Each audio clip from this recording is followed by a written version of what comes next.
the 19th annual Pound Electricity exhibition and conference. And in terms of importance across the continent, you're looking at over 600 million people who do not have access to electricity. And ideally, the fastest way to give them access is to look for innovative solutions that can cater to some of the rural infrastructure that we have across Africa, as well as the urbanized cities. But ideally, the majority of our population is living in areas where it's a challenge to have access, and it's a challenge to push for economic development. And without electricity, there is minimal opportunity for economies to grow and for their lives to be improved and bettered. Now here's some interesting facts on the state of power in Africa. According to Afrobarometer, who conducted a survey in 36 African countries on the state of electricity, only 4 out of 10 African countries have an adequate supply of power.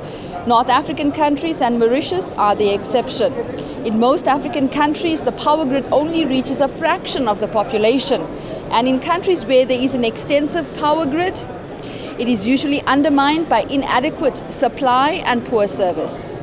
I met up with some of the African delegates who shed more light on their specific challenges. Basically, the huge problem is that we have a huge population of about 160 million people, and we're still generating very poorly about 5,000 megawatts.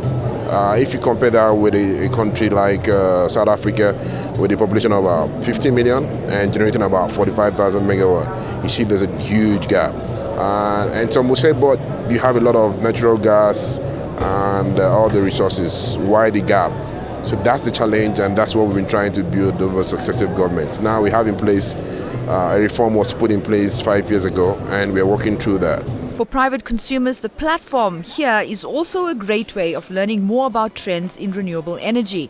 The most topical issue in the space is that of energy storage. Storage has been a massive problem in solar up until now.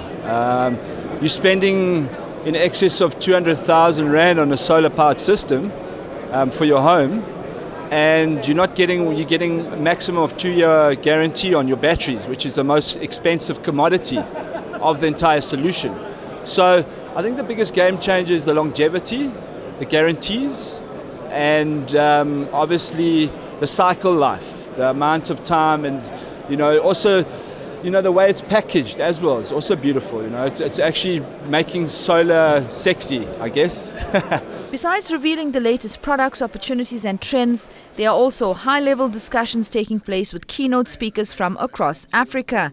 Obviously, the South African government does have certain energy challenges at the moment, and initially the IPP program was perceived to be in competition to Eskom, and recently the mood has swung towards the IPP producers, that they are there to assist Eskom and also to help grow the South African economy. It is now a given that utilities alone, like Eskom in South Africa, are struggling to arrive at feasible energy solutions by themselves. Nashina Mohammed for Joburg Today.